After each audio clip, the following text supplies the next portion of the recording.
전쟁터이기 때문에 일상적인 장례 이런 것도 거의 불가능하니까 하루만 울고 아예 울지 않을 수가 없으니까 하루만 울고 묻어야 된다 이런 얘기를 하고 있는 것이죠.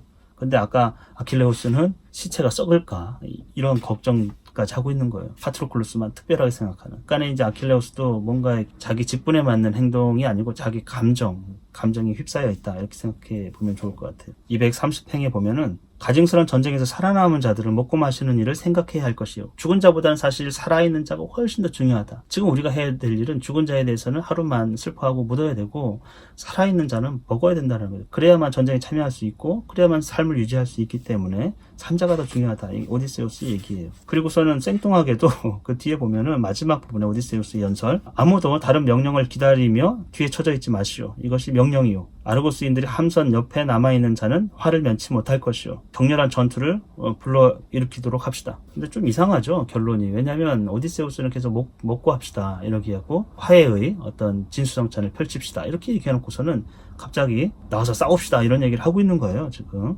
그리고 이것이 명령이요. 아주 단호하게 얘기를 하고 있는 것이죠. 결국에는 이제 눈치를 좀 본 거겠죠. 아킬레우스의 눈치를 봤죠. 이 부분에서는 아침 식사를 하고 싸웁시다 이런 얘기가 아니고 격렬한 전투에서 참여합시다 이런 얘기를 하고 있는 것이죠. 그리고 나서 오디세우스는 네스토르의 아들들 그리고 메게스, 토아스 젊은 장수들을 다 데리고 나갔어요. 그리고 아가멤논의 막세에 들어가서 지체 없이 선물들을 가져옵니다. 여기서 보면 오디세우스는 굉장한 리더십이 있어요. 상황을 아주 깔끔하게 정리하고 있는 거예요. 두 사람의 양 사이의 어떤 긴장 관계를 아주 잘 해소했어요. 이 상황을 완전히 컨트롤하고 리더십을 발휘하는 거는 지금 오디세우스다라고 볼 수 있어요. 그러니까 젊은 장수들, 지금 메리오네스, 토아스, 네스토르의 아들들, 이 사람들은 젊은 장수의 대표적인 사람들이에요. 그 사람들이 지금 오디세우스를 따라서 하고 있는 거예요. 리더십이 있는 것이죠. 오디세우스는 아킬레우스의 어떤 의향, 이제는 선물을 받겠소 이렇게 물어보지도 않아요. 아주 단호해요. 이렇게 해야 된다고 하는 것 같은 느낌이 드는 것이죠. 쓸데없이 뭐 장래 가지고 파트로클로스를 그렇게 특별 대우를 하지 말라. 아킬레우스 당신도 그렇고 파트로클로스도 그렇고 모든 다른 사람하고 동일하다라는 얘기를 하고 있는 것이죠. 그래야 군이 돌아가고 그래야 전쟁을 수행한다. 이런 얘기를 하고 있어요. 그래서 브리세이스도 데려왔고 수공에 능한 여인 7명도 데려왔고 하여튼 전에 약속한 대로 가져왔어요. 그래서 두 손을 높이 들고 제우스에게 이제 기도를 하는 거예요. 아가멤논이. 그리고 나서 이제 약간 이제 잔치를 벌이겠죠. 화해 잔치 같은. 그래서 많은 사람들이 255행에 보면은 아르고스인들이 왕의 말을 듣기 위해서 다 이제 조용히 앉아 있었어요. 그때 이제 기도를 하는 거죠. 아가멤논이. 근데 정말 그 기도가 질이 낮다고 해야 될까요?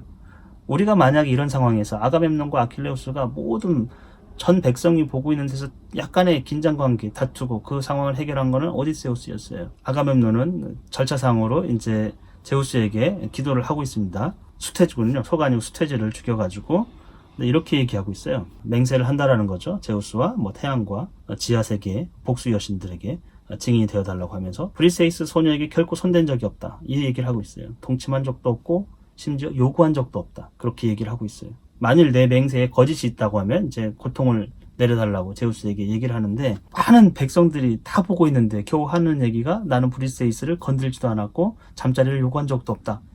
이것이 잘못이라면 벌을 받겠다. 이런 식으로 얘기를 하고 있는 거예요. 만약에 제대로 된 사령관이라고 하면은 자기 잘못을 얘기했을 거예요. 이 상황을 제대로 마무리를 해야 되잖아요. 그래서 사과를 제대로 하지 않았어요. 과거의 어떤 일에 대해서 그리고 이런 기회와 사과할 수 있는 이런 그리고 우리가 마무리를 잘해가지고 앞으로 전쟁을 잘하게 해달라고 당연히 용기를 주고 백성을 하나로 모을 수 있는 분열된 그 마음을 하나로 모을 수 있는 그런 이제 조금 기도다운 기도를 했어야 되는데 지금 나는 손댄 적도 없어요. 이렇게 누군가 어른이 와가지고 아이한테 잘못했지 이랬더니 저 그런 적 없어요 이런 식으로 정말이에요 믿어주세요 이런 식으로 얘기를 하고 있어요. 전군이 지금 다 보고 있는데. 그래서 저는 보면 볼수록 아가멤논이 총사령관으로서의 자질이 많이 부족하다 이렇게 보여지고 있어요. 지혜가 출중한 오디세우스가 사령관이었으면 많이 달라졌을 것 같기도 해요. 오디세우스가 계속 이런 상황 정리를 한 거예요. 이렇게까지 된 것은. 그래서 아킬레우스가 일어나가지고 모든 백성들 앞에서 얘기를 합니다. 그리고 자기도 기도를 해요. 아킬레우스는 아가멤논하고 이제 거의 대등한 위치에 있는 거죠. 기도라는 대표 기도를 하는. 그래서 아킬레우스가 기도해요. 제우스에게. 인간들에게 미망을 주셨다라는 거예요. 그러니까 아가멤논의 이야기를 이제 수용한 것이죠. 그의 사과를 받았던 거라기보다는 그가 핑계댔던 것들을 그냥 인정하겠다라는 것이죠. 그래서 미망으로 인해서 이런 일이 일어났다 이렇게 얘기하면서 전군이 가서 이제 어우러져서 식사를 하라고 이렇게 얘기를 합니다. 그래서 회의를 해산을 해요. 이 아주 미묘한 상황을 정리한 거는 오디세우스. 그리고 결국에는 식사를 하라. 명령, 최종 명령이죠. 식사를 하라. 회의를 소집했던 회의를 해산하는 그것을 하는 거는 아킬레우스예요. 그래서 아가멤논의 역할이라는 게 굉장히 축소되어 있어요.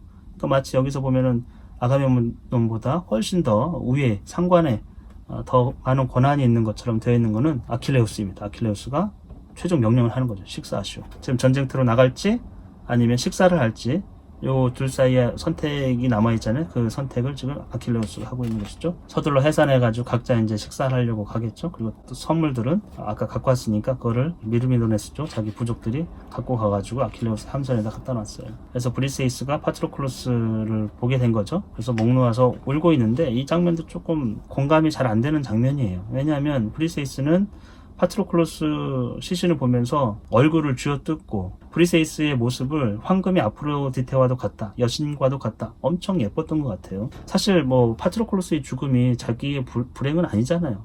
엄밀한 의미로 보면은. 근데 남편이 죽었어요. 새 오라비, 3명의 자기 오빠도 모두 죽었어요. 누구에게? 아킬레우스에게. 아킬레우스가 자기 남편도 죽이고 도시를 함락시켰어요. 그리고 자기를 노예로 잡아간 거예요. 근데 여기서 보면은 나를 신과 같은 아킬레우스의 아내로 만들고 또 나를 그대들이 함선에 싣고 푸티아로 데려가서 결혼식을 올려주겠다고 약속했다. 그러니까 파트로클루스가 브리세이스에게 그런 약속을 했다라는 거예요. 완전 거짓말이거든요. 파트로클루스가 거짓말을 했든지 브리세이스가 없던 얘기를 꾸며냈든지예요. 왜냐면 아킬레우스는 브리세이스가 그냥 아르테미스 여신의 화살에 죽어버렸어야 되는데 괜히 살아가지고 불화를 일으켰다. 이런 정도로 아주 하찮게 보고 있거든요. 근데 여기서는 결혼할 아내로 생각한 거예요. 전혀 그렇지가 않은 거죠, 사실은. 아킬레우스는 브리세이스하고 결혼하고 그 정도로 생각했는데 죽어버렸으면 좋았을 것을 이전에 그런 얘기는 했을 리가 없을 거예요. 하여튼 친절하게 대했다라는 거예요. 자기에게 파트로클로스는 친절하게 대했는데 지금 싸늘한 시신을 보고 있으니까 그래서 이제 울고 있습니다. 다른 여인들도 따라서 울고 있어요. 근데 시인은 그 여인들이 우는 것을 보면서 파트로클로스를 내세워 각자 신세 타령을 했던 것이다 이렇게 되어 있어요. 울고 싶을 때 제대로 울지도 못했을 거예요. 노예로 끌려와가지고 자기 신세 한탄을 했겠죠. 단지 파트로클로스의 시신 앞에서 울어도 누가 뭐라고 안 하니까 파트로클로스의 죽음이 슬퍼왔다기보다는 각자 노예로 끌려온 자기 자신들의 신세가 한탄스러웠던 거죠. 그래서 아마 울었을 거예요. 상황은 그렇게 됐고 아킬레우스 주변으로 이제 아카이오이족 원로들이 모여들었어요. 확실하게 매듭지어지지 않았거든요. 그리고 아킬레우스는 아직도 분을 가라앉히지 못하고 음식을 먹지도 않고 그래서 원로들이 와가지고 음식을 먹으라고 이렇게 청했죠. 기운을 차리라고. 그랬더니 아킬레우스가 그런 얘기 하지 말라는 거예요. 나는 그냥 안 먹고 견디겠다. 고집이 엄청 세잖아요, 아킬레우스가. 그래서 모두 다 물러갔어요. 근데 그 중에서 남아있던 사람들이 있어요.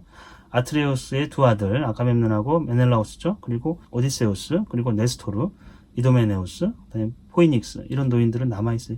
여기서 보면은 아킬레우스가 친한 사람은 없어요. 포이닉스 노인 외에는. 아트레우스의 두 아들은 정말 약간 아직도 앙금이 있는 상태고 오디세우스도 마찬가지예요. 이빠른 소리를 계속 아킬레우스 앞에서 하거든요. 그리고 네스토르도 마찬가지. 네스토르도 뭐 아가멤논에 충실한 조언자 역할을 하고 있기 때문에 이도메네우스도 노장이거든요. 노인인데 그도 마찬가지예요. 순리의 질서, 신분 이런 것에 이제 따라야 된다는 입장이기 때문에. 그러니까 아킬레우스 입장에서는 파트로클로스 없고 이런 사람들 주변에서 이렇게 있으니까 얼마나 좀 그렇겠어요.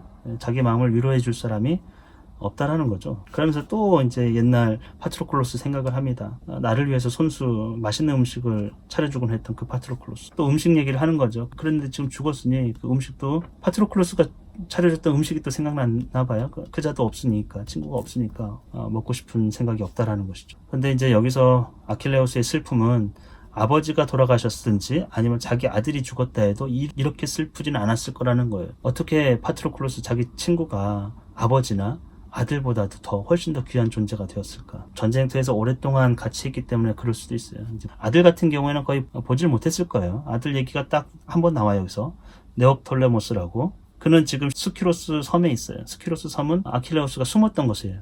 그러니까 여장을 해가지고 여자로 분장해가지고 전쟁에 참여하지 않기 위해서 숨었던 곳. 거기에 이제 리코메데스 왕이 있었는데 리코메데스의 딸하고 아킬레우스가 관계를 해가지고 아이를 낳은 거예요. 정식 결혼은 했는지 여부는 없지만 사실 정식 결혼을 안 한 것처럼 돼 있어요. 그러니까 아가멤논이 자기 딸을 아내로 주겠다고 그런 얘기도 했었던 적이 있었잖아요. 그래서 스키로스에 있는 그 아들, 그런 아들이 죽었다고 해도 이렇게 슬프진 않았을 것이다. 아버지가 죽었어도 마찬가지다. 이렇게 슬프진 않았을 것이다. 그러면서 자기가 여태까지 품었던 희망을 얘기합니다. 어쨌건 자기는 330항에 보면은 트로이아 땅에서 죽을 거라는 걸 알았어요. 운명이 그렇게 정해져 있기 때문에 자기는 못 돌아가요. 그런데 자기 희망은 뭐였겠어요? 나 대신 나는 죽었지만 파트로클로스 그대는 살아서 스키로스에서 자기 아들을 데려다가 푸티아에 자기 궁전에 갖다 놓고 전리품들이 있을 거 아니에요. 그런 것들도 보여주고 자랑하고, 그리고 아버지 같은 경우에도 이제 뭐 세상을 떠나실 수도 있지만 살아 계신다면, 문장에는 없습니다만 아들 역할을 파트로클로스가 자기 역할을, 그러니까 아킬레우스가 죽으면 아킬레우스의 역할을 파트로클로스가 해주기를 바랬던 거예요. 자기는 어차피 트로이아에서 죽을 거니까. 파트로클로스는 죽는다는 생각 안 했거든요. 자기 친구는 살아가지고 자기 역할을 해주는 거죠. 아버지에게는 아들 역할을 해주는 거고, 자기 아들에게는 아버지 역할을 해주는 그런 거를 상상했었던 거예요. 근데 그게 자기 희망이 산산조각난 것이죠. 자기도 죽을 것이고 파트로클로스는 자기보다 먼저 죽었기 때문에 이제 아버지와 아들 더 이상 볼 수 없다라는 걸 아킬레우스는 알고 있어요. 아버지도 이제는 볼 일이 없고 아들도 볼 일이 없고 또 파트로클로스가 죽었기 때문에 자기를 대신할 누구도 없는 것이죠. 이제 죽을 일만 남았어요. 아킬레우스는. 이제 제우스가 보고 너무 가엾은 거예요. 먹지도 않고. 그래서 아테네를 불러가지고 빨리 내려가가지고 신주와 신식, 넥타로와 암브로시아를 보내주라고 이렇게 아테네를 보냅니다. 그래서 아테네가 내려가서 아킬레우스의 가슴 속에다가 신주와 신식을 넣어줬어요. 그 보시면은 전에는 파트로클로스의 콧구멍에다가 이 테티스가 이걸 넣어줬잖아요. 그렇죠? 죽은 시신에다 넣어줬는데 이번에는 먹지도 않고 죽을 운명에 있는 아킬레우스에게 또 신주 또 신식이 주어지는 거예요.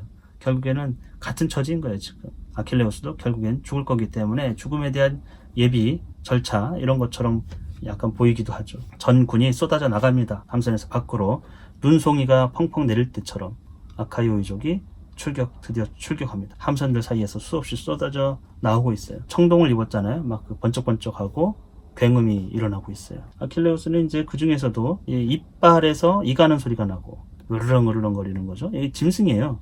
두 눈은 불길처럼 번쩍번쩍거리고 일이나 늑대나 이런 거를 보는 것 같죠. 가슴속에서는 참을 수 없는 슬픔이, 그리고 트로이아인들에 대한 원한을, 이런 걸 가지고 있어요. 그러니까 아킬레우스는 제정신이 아니고 정신 상태가 이미 아가멤논과 화해도 화해 같지 않은 화해를 한 거예요. 사실은 그냥 빨리 전쟁터로 나가고 싶어가지고 그런 거니까 짐승의 모습을 하고 가고 있다, 이렇게 보시면 되겠어요. 그리고 아킬레우스의 그 광채, 무장에서 나오는 그 광채가 달빛처럼 멀리까지 비추고 있습니다. 광채가 막 맑은 하늘에 닿고 있어요. 아킬레우스는 자기 무구들이 처음 입었잖아요. 잘 맞는지 이렇게 사지를 이렇게 자유롭게 움직여 보면서 시험을 해보고 있어요. 무구들은 날개인 양 백성들의 목자를 위로 들어 올렸다. 백성들의 목자는 이제 아킬레우스 얘기하는 거예요. 왕을 지칭할 때 쓰는 거예요. 위로 들어 올렸대요. 무구가 잘 맞는지 이렇게 움직였잖아요. 그랬더니 무구가 아킬레우스를 들어 올렸다라는 거예요. 마법이죠. 마법 효과예요, 사실은. 이 어찌 보면 아이언맨 같은 거죠. 시인은 그런 상상을 했는지 모르겠어요. 아이언맨. 갑옷을 입었어요. 근데 나른 거예요. 위로 들어 올려지고 있기 때문에. 그만큼 이제 민첩하고 행동에 거침이 없는, 무구는 너무 잘 맞고, 이런 마법 같은 일이 일어나고 있어요. 이 호메로스 시인은 보시면 이건 거의 판타지 소설이거든요. 그러니까 해리포터와 같은 거예요. 마법사들의 세계와 인간 세계가 공존하고 있거든요. 그 두 세계를 이렇게 번갈아 가면서 비추고 있잖아요. 마찬가지 신들의 세계와 인간 세계를 번갈아 가면서 비춰주고 있어요. 근데 능력 차이가 굉장히 큰 거고, 인간은 그냥 머글이죠, 머글. 근데 마법사처럼 신들의 세계에서는 이 마법 같은 일이 자꾸 벌어지고 있어요. 들어보면은 옛날 사람들도 그랬겠지만 이 판타지 같은 요소들이 흥미를 더 자극했을 것 같아요. 그리고 이제 창을 들었습니다. 케이론이 선물로 준 것이에요. 또 아우토메돈이 이제 전차에 뛰어 올라서 이제 말을 몰죠. 아킬레우스가 전차에 뛰어 올라가지고서는 이 말들을 향해서 자기 말이죠. 두 마리 말, 크산토스하고 발리오스 두 마리 말에게 뭐라고 명령을 하고 있습니다. 크산토스와 발리오스여, 포다르게의 명성도 자자 후예들이요. 포다르게와 제피로스 사이에서 난 그 말들이에요. 포다르게는 그 반인 반조, 반은 인간이고 반은 새인, 냄새가 많이 난다는 그의 이제 자식인 거예요. 크산토스하고 발리오스는. 그래서 그런 얘기를 써놓은 것이고, 그러면서 나를 무리 속으로 무사히 데려다 주도록 각별히 주의해라. 한눈 팔지 말라, 이런 얘기 같아요. 그 다음에 파트로클로스가 그곳에서 죽은 채 내버려두고 온 것처럼 그렇게 해서는 안 될 것이다. 파트로클로스가 죽었을 때 시신을 내버려두고 엉뚱한 곳으로 가버렸잖아요. 그리고 통제가 안 된 상태였었어요. 아우토메돈이 어떻게도 못하는, 움직이지도 않고. 그랬을 때 제우스가 앞날을 약간의 예언을 해준 것처럼 결국에는 헥토르에게 너희들이 헥토르의 손에 들어갈 일은 없으니까 마부를 이제 실어가지고 함선 쪽으로 가라고 얘기했었던 적이 있었어요. 그래서 그런 일을 다시 하지 말라고 미리 경고를 하는 거죠. 아킬레우스가. 마법 같은 일이 벌어졌어요. 헤라가 두 마리 말 중에서 크산토스에게 인간의 음성을 주었다, 이렇게 돼 있어요. 이제 말을 하게 됩니다. 이런 얘기를 해요. 반드시 우리가 그대를 무사히 데려다 줄 것이다. 하나, 그대에게는 파멸의 날이 임박했다라는 거예요. 죽음이 임박했다라는 것이죠. 그 책임은 우리에게 있지 않다. 파트로클로스의 죽음도 말에게 있지 않거든요. 그런 얘기를 말이 하고 있는 거예요. 아킬레우스, 당신도 죽을 거라는 거죠. 뭐 데려올 수가 없다라는 거죠. 결국에는 언젠가 죽을 것이고 그 책임은 말들인 크산토스하고 발리오스, 우리에게 있지 않다라는 거예요. 위대한 신과 운명에게 있다라는 것이죠. 그리고 파트로클로스의 어깨에서 무구들이 벗겨진 것도, 그가 죽은 것도 말들, 우리가 게을렀거나 부지한 탓이 아니라는 거예요. 위대한 신이 그렇게 했기 때문에 그런 것이라는 거죠. 그러니까 우리 탓하지 말라, 이렇게 얘기를 하고 있어요. 그리고 마지막으로 그대는 416행에 그대는 아킬레우스죠. 한 신과 한 인간의 손에 전사할 운명이다, 이렇게 얘기해놨어요. 한 신은 아폴론이고 한 인간은 파리스예요.